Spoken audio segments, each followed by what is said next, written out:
Disclaimer. This episode contains graphic descriptions of violence that may be disturbing to some listeners. Please be advised.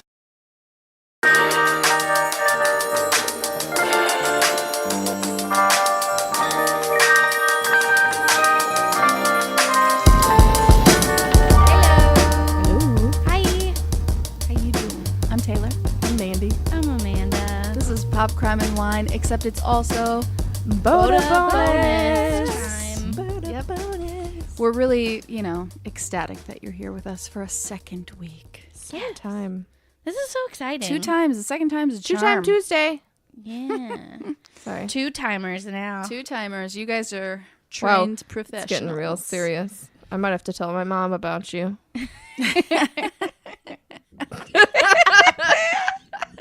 That's really funny. Oh gosh, that's good. That's real good. You guys, I'm so tired. We appreciate that you're here, listening to us. And if you feel like buying a mug that says Definitely Wine on it, we sell that. We sell them. Oh, yeah. And We're t-shirts? actually drinking out of them. Yep. Right now. So please go to popcrimeandwine.threadless.com. Is that right? Yes. Sorry. She's rubbing her eyes. So it is my week this week, and I thought I would do one that I've kind of been very, very interested in recently, and it has to do with music, has to do with grunge, punk rock. 90s? Earlier than 90s. But Late 80s? it's like 70s, 80s Okay. time. 70s, more 70s, sorry. Actually, let me make sure. Yeah, it's 70s. So we're going to do Sid Nancy. Do you guys know much about Sid and Nancy? It sounds familiar. Nope. I Hey, should really? know. Yeah. No? No. All right, awesome. That's exciting. Sid and Nancy or Yeah. Sid Nancy? Sid and And Nancy. Nancy. It's like, it's a pretty power couple. Like people, they're always like, oh, like Sid and Nancy. Oh, like Sonny and Cher. Sunny, yeah, kind of like that, except Joni and there's Chachi. death in it. So, Oh, it's so a like little Romeo grimmer. and Juliet. A little bit, Okay. kind of. Joni loves Chachi. Somewhat they're both similar, but not alive. Joni or Chachi because they're both too happy. So, I'm going to start off with Sid, give you a little backstory, maybe go into Nancy's backstory, and tell you how the combination of the two didn't work out for either of their benefits. Okay. Really quick before you start, can Yes. I just say what all the audience is thinking? What's that? That every time we hear the word Sid or the name Sid, we think Toy of Story. Toy Story. Yeah.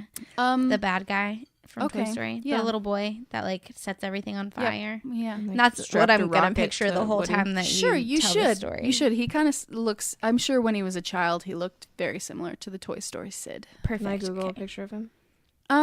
If you Google it, you might, okay, that's fine. No. Just don't look at words. Okay. You can look. Oh, wait. No? Okay. So Sid Vicious. Oh. Go on. All right. He was actually born Simon John Ritchie, which is very not Sid Vicious. Sorry, it doesn't sound. Sid Vicious. I just put both of his Ritchie, names yeah. together. He was born on May 10th, 1957 in Lewisham. I think that's how you say it, but don't be angry if it's not. It's in England. He was born to John and Anne Ritchie. John and Anne had met back in the day when John was a guard at Buckingham Palace. Oh, cool. And he was also a semi-professional trombone player in the London jazz scene, which is kind of cool. Very cool. Anne had dropped out of school early, and shortly after, they had little Sid Vicious. Sid and his mother moved to Ibiza right after he was born, where apparently John, the father, was supposed to come and meet them, and he was going to support them by sending checks until he could make it there. And, the checks never came, and neither did Sid's father. So he's gone from the picture. He's gone immediately. Are the Buckingham Palace guards the ones that aren't allowed to make faces? I think Yeah. so, So yeah. maybe he was just a really good liar. Maybe he was just real serious Yeah. and he wasn't into kids. He was able to keep a straight face. Yeah. Okay. You're so funny. So Anne later married a man named Christopher Beverly, and Sid ended up taking his last name and took his real father's first name. So he started going by John Beverly, which is real strange. So Sid obviously has gone by so many different names. Yeah, that's by a the lot. time he's like, 20. It's crazy. But the family ended up moving back to Kent, where they were originally from. And unfortunately, Christopher Beverly died within 6 months of moving back of cancer. How terrible is that? To have a husband who like doesn't move down where he says he's going to come meet you, or a father/boyfriend, whatever. And then marry a guy, and 6 months later he dies of cancer. That's so sad. Yeah, that'd be terrible. And I'm sure it has like a pretty large effect on Sid. Yeah. Yeah. So Traumatizing. Sid and his mother moved all over England after that. And in 1973, he first met one of his like really good friends later down the road, John, I want to say it's Lydon, but it could be Lydon. Lydon. Lydon? Lydon, yeah. Okay, so John Lydon ends up being the lead singer of the Sex Pistols, which is what band Sid is a part of later down the road. Oh. Yeah. So in 1973, he met John Lydon, and they were both students at Hackney Technical College.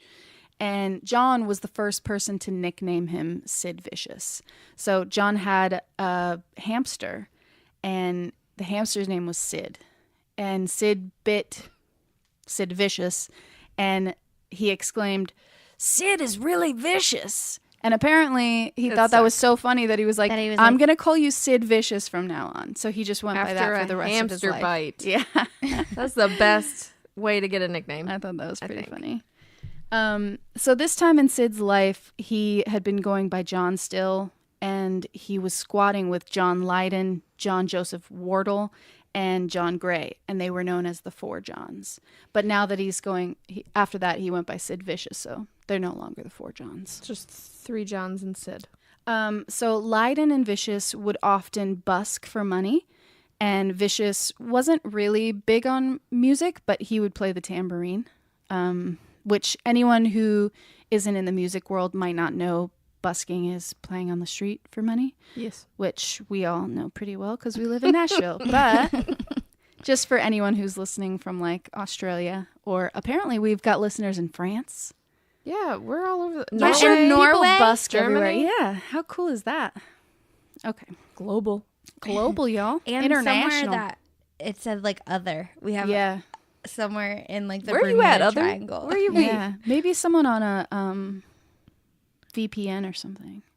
I don't know what that is. What is that? You can like hide where you are to search things. And like when I was, this might be illegal, but when I was over in New Zealand, I wanted to watch 90 Day Fiancé, and sometimes I could pull it up on my computer if I used a VPN, and I searched for it and I could watch it. Okay, so. Great, Don't now we're gonna have the arrest police me. coming over. Yeah, right. Whatever. Also, she would FaceTime with us, and we would just turn the phone around so that she could watch And it. I would just through watch our it phone. on FaceTime. That's innovative. Yeah, we were smart about it. Yeah, it was we're pretty like, oh, good. hey, let's FaceTime at this time so that you can not even talk to us. You can just watch Just TV. watch TV with That's you absolutely guys. brilliant. I love it. Real friendship. It was pretty fun, actually.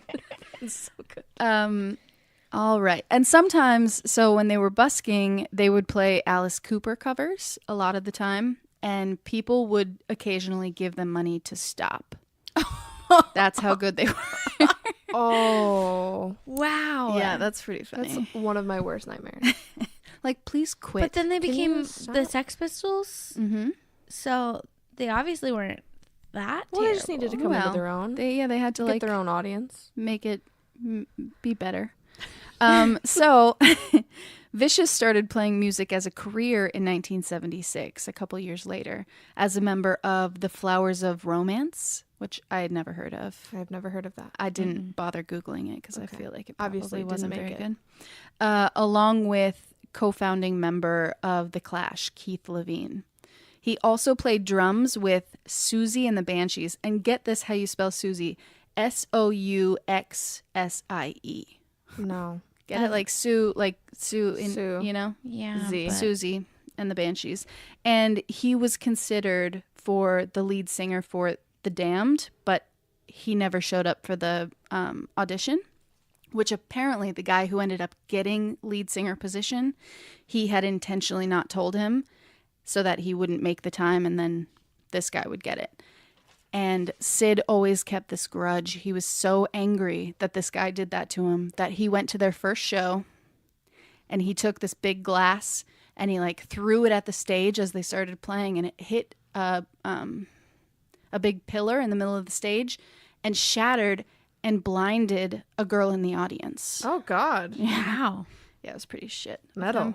But yeah, very metal. Like, this was the time period that all the crazy like bands were getting together and like biting off bat heads and stuff. Yeah, You know, just like weird scary. shit. Pyrotechnics and stuff. Yeah. Like, no good. So that was at the 100 Club Punk special. And yeah, I guess it only blinded the girl in one eye, but it was still, Okay. This it is blinded just the her one. in an eye. This is the time that people were biting off bats. I just love that that's how you like set it up for people. But everybody gets it. So Vicious was arrested for that the next day. And a couple of his friends came to visit him in jail and gifted him Helter Skelter. Boom, boom, boom. You know? So in 1977, he was out of jail by then, and he was asked to join the Sex Pistols, which his friend John had been a part of. They call him Johnny Rotten. That's the name I was thinking of. And since he went to every gig anyways, they were like, you might as well just be in the band, ma'am. Man, not ma'am, sorry. I heard you say man. Ma'am. I heard ma'am. So the manager, Malcolm McLaren, said if Johnny Rotten, a.k.a. John Lydon, was the voice of punk, Sid was the attitude. He also said that had he met Sid before John, Sid would probably be the front man because he was so like full of, you know, craziness, and he was willing to like go all out Yeah. to make the performance that much, you know, crazier. Vicious was now in the band. He couldn't really play bass, but he was the bass player. It happens. Apparently, he only actually played bass on 2 of their recordings that they had done that year. And they had Steve Jones, the guitarist, do the rest of the bass because, you know, he just wasn't good enough. And a lot of the, there's another reasoning he was in the hospital with hepatitis. Reason. There was another reasoning for him not. There's another reason. Reason. There's no reason. Reasoning. I don't know. Okay, so there were other reasons, and it was that he was in the hospital with hepatitis. Oh. Most likely gotten because of his drug use. I learned the difference between hepatitis A, B, and C recently. Did you? What Yeah. are they? Well, it's all in how they're transmitted. Like one of them, I think it's A. No, Okay. B. Okay, sorry. So I might have learned them. I don't know if I retained the information. But one is sexually transmitted. One is through like feces. So like Oh. if you don't like Right. if you go to the bathroom and you don't wash your hands. Yeah. And one is just from like Needles. yeah. Well, Blood? like Fluids. that's Yeah. sexually transmitted. It's like Oh, blood okay. and stuff, and needles. And then the other one is just from like interaction with that person Oh, for like a gosh. long period of time. So like if you're in the same room with someone for like hours on end or something like This you was can get it. literally on a Scrubs episode I just watched. Really. Yeah, they had hepatitis That's really scary. I just looked and they it were up. in a quarantine. Yeah, I looked it up because there was a guy that worked at Outback Steakhouse north of Nashville Oh, who yeah, had you told us hepatitis that. A. Recently. You guys had to go get, or somebody. What did you say? Like they had to go get tested or something. Everybody that worked with him. Well, I saw this on the news like 2 days ago. So maybe I saw that everybody that worked with Yeah, him in a maybe certain had to time go had to get- go get tested. Yeah. Okay, sorry. That's okay. So his main visitor in the hospital was Nancy Spungen. I should have Googled this too. Its last name's really ruined my life. Nancy It's either Spungen. Spungen or Spungen. Do you want me to? Yeah, can we Google it? Because I probably should have I'm found not gonna that Google out. because I don't know. What I would the say story is. I would say spongin. Spoongin. What if it's Spoongen? Oh, wait. Guys, ready for it? About to know. Nancy Spungen. Nancy Spungen was originally Oh, he's So then twice. they said it Well, both he ways. just said both things. Spongin. Nandy's family from the Wait. spongin. He said spongin and then and they spungen. Yeah, I guess it's however you want to say it. I would say spongin, just because that's what it looks like to me. Spungen. Spunion? Spungen. I'm going to say spungen. Okay. Yeah, I like that better. Spungen. It's weird. Okay, so yeah, his main visitor was Nancy Spungen, his girlfriend, who was the person who introduced him to heroin. She was also a part-time prostitute and stripper. Now let's rewind a little bit so we can kind of start from Nancy's beginnings and then get to the point where they meet. Okay. So Nancy Spungen, she was born in America in 1958, raised in Philadelphia. She was emotionally disturbed as a child and was diagnosed with schizophrenia at age 15. She's a very beautiful, like she had big owl eyes, like Big blonde hair. yeah, big blonde hair. She was very pretty, but she was violent towards her younger sister Susan, and very caring towards her brother David. She threatened to kill a babysitter once and attempted to beat up her psychiatrist, who claimed that she was acting out just for the attention. So she obviously had some serious issues going on in her brain. In 1972, she ran away and attempted suicide by slitting her wrists with scissors. And at age 17, she left home and went to New York City, where she worked as a prostitute and stripper just to make ends meet. She followed bands like Aerosmith, Bad Company, the New York Dolls, and Ramones. And in 1977, she decided to move to London to win over Jerry Nolan of the Dolls and the Heartbreakers, which I've never heard of him. But instead, she ended up meeting the Sex Pistols, and when Johnny Rotten, John Lydon, showed no interest, she pursued Sid. So he was second to the Sometimes that's all you can hope for. lead singer, you know. The terrible bass player. Yep. So they soon moved in together. It was kind of like a whirlwind romance. They were, hot and heavy, and it was a 19-month relationship, pretty much, is the entire relationship that they had. Tumultuous. There was abuse. There was drugs. They both became addicted to heroin and a bunch of other things. And the tabloids dubbed her Nauseating Nancy. How terrible would that be? That's so mean. That's awful. That's not very nice at all. It's real sad. So they moved into Hotel Chelsea in New York in room 100. They literally moved in. That was where they lived. Is that a normal thing to do back then? I'm sure since he was probably making so much money that they were like, we're going on a U.S. tour. Why don't we just Live in a hotel. get this hotel room? Yeah. And Well, it's some our of them are hotel. like extended stays, right? Yeah. So maybe that's what that was, like an extended stay hotel. No, it's like a nice one. Hotel Chelsea is like This a was in the 70s. upscale. Like he's a rock star, so Yeah. he, they lived there for a while. But in '78, the Sex Pistols went on a U.S. tour, and it only lasted 1 to 2 weeks because there were show cancellations and there was like a deterioration of the group. So they all started like fighting, and there were a lot of reasonings. Reasons. When is it okay to use reasonings? Like when it's not ever okay.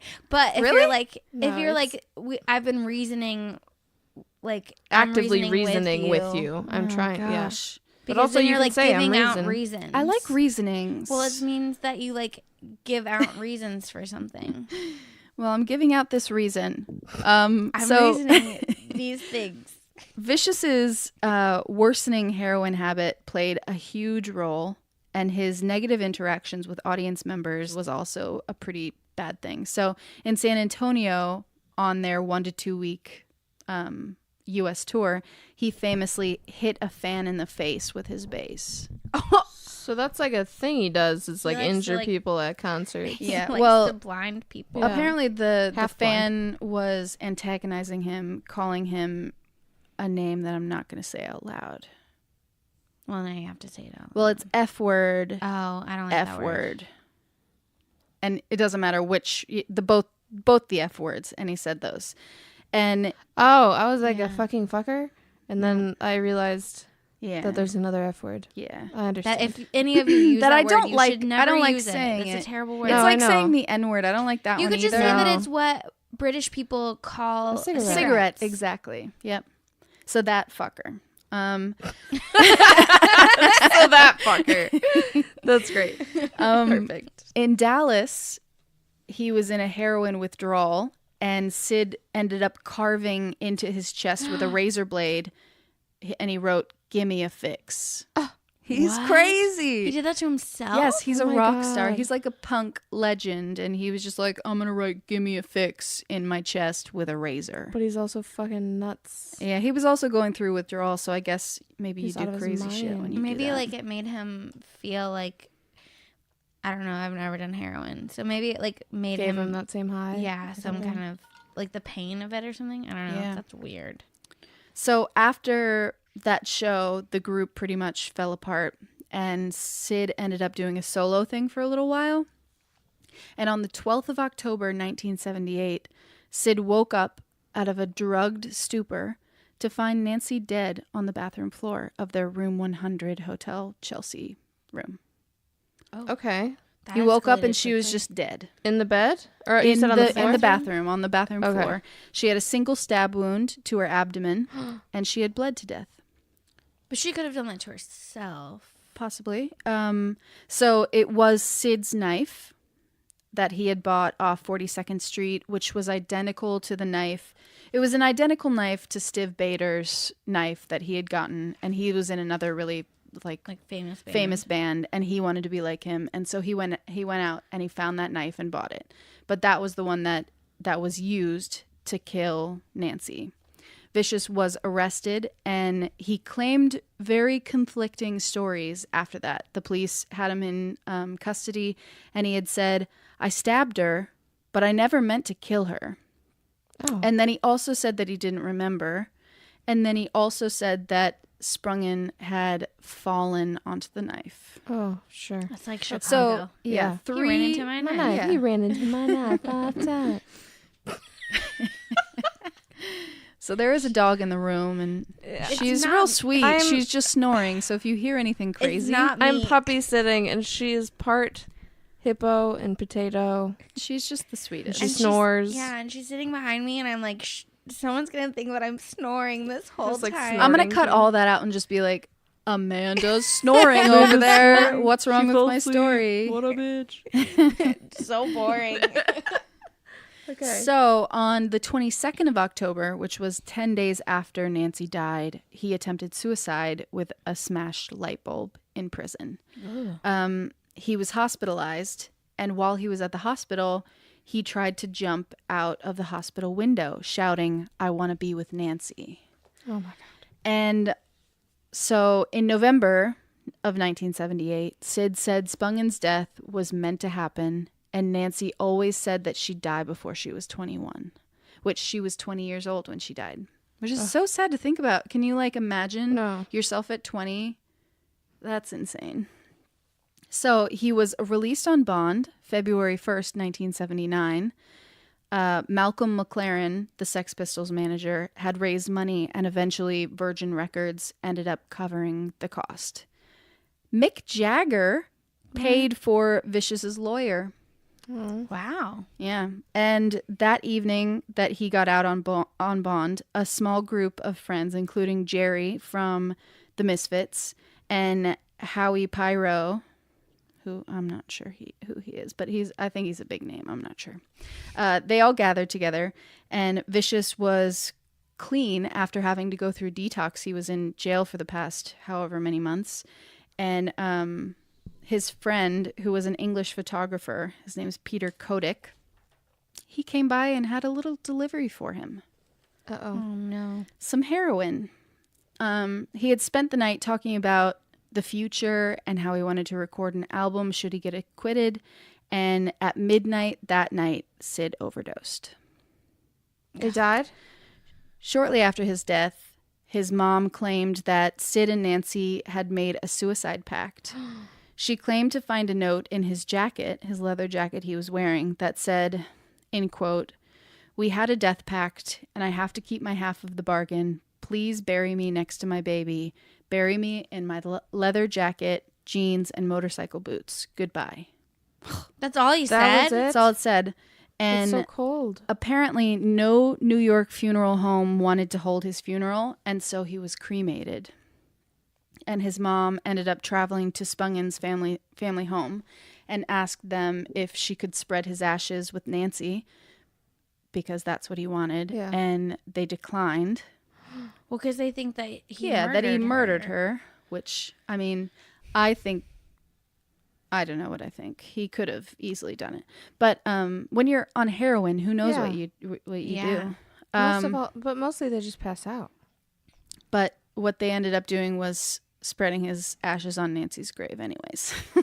Oh, well. So some people say that she stabbed herself for some attention and he couldn't come to her rescue because he was so intoxicated and so drugged out that Seems plausible. I or- just think it would be different So in my sad. mind if she was stabbed more than one time. But she was Yeah. only stabbed once. the once. So I feel like And the knife was it's, there. Yeah, it's more believable that she could have done it. I'm not saying that he didn't do it. Like, he could have totally done it too. Yeah. But, like, Or- it's more believable if they're like, I'll kill, or I'll help you kill yourself. And then then I'll kill myself. And then he just passed out. Yeah. And then he woke up and he was like, what the fuck just happened? Yeah. I don't remember any of this. That's so sad. That's definitely plausible. There's so many different things that it could be. But yeah, Yeah. I never sad knew is the definitely story. the one. Yeah. Sid and Nancy. Sid and Nancy. It's not even romantic. No. No, it's just sad. Yeah. Yep. Especially because they're so young. Yeah. But I guess if you think about it, it is technically a death pact, kind of like, well, Romeo and Juliet didn't have a death pact. They were faking the death so then they could be together later. But since she actually did die, he was like, okay, I want to go too. She didn't die. Well, she so thought he died. She thought he died. Wait. Is that the way that she thought he died? Oh, she did it on her own, right? Yeah, she she had took the pretended. fake poison, Yeah. and then he thought she died, so he killed So he himself, killed- and then yeah. she woke She up killed and she herself. killed Yes. herself. Yeah. Yeah. Why That's do they real write so sad. many songs about that? I don't know. Because It's not very supposedly romantic. but I don't think it's romantic at all. It's disturbing. They knew each other is for terrible. 3 days. Yeah, exactly. Yeah, that is They were pretty like messed up. 13. Yeah. She well, was like I guess 13. whenever That's, you're like, young, not romantic it's at hard all. to like. You don't really see the future, you know. Like when I was 13, I thought I was gonna marry whoever. Well, and he was Aaron like Carter, 18, right? Yeah.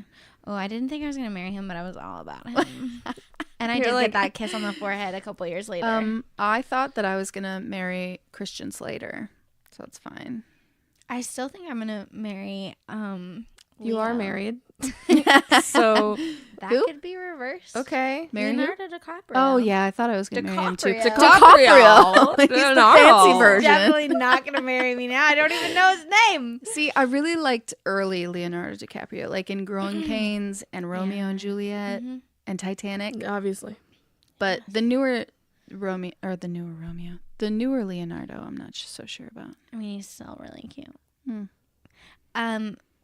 I just realized that we never talked about the wine that we're drinking. Oh, well, it's Boda Box again, guys. In case Boda you bonuses. were wondering. Boda It's always bonus. gonna be Boda box. Should we come up with some sort of intro that's like Boda bonus?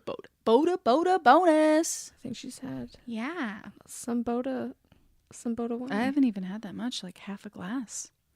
That's a serious thing that I want to do. We and could. guess what? Maybe next week you'll hear it. I'm excited. For about real. it. For real, though. I want it to happen. I want it to be like 90s R&B Boda box. I love it. Well, you is where guys we- have been really great. Yeah. We appreciate you listening in This has been and fun. paying for Yeah. us talking into your ear holes. I hope that you enjoy the more in-depth crime stories. Yeah, we have fun It's more fun to putting them together for you. Yeah, research and do them.